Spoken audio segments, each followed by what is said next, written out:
தோட்டத்திலே சோடி என்று வந்தவளே நூல் புடவையில் ஒளிஞ்சுக்கிட்டு நினைச்ச தாளம் போடணுமே.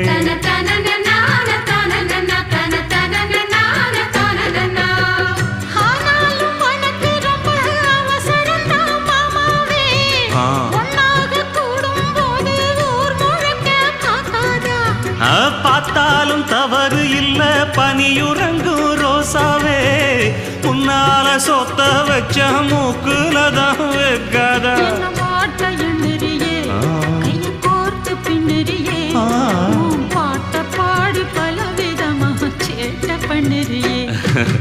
செங்குருவி செங்குருவி காலமட செங்குருவி சேல கட்டி மாமனுக்கு மாலையிட்ட செங்குருவி.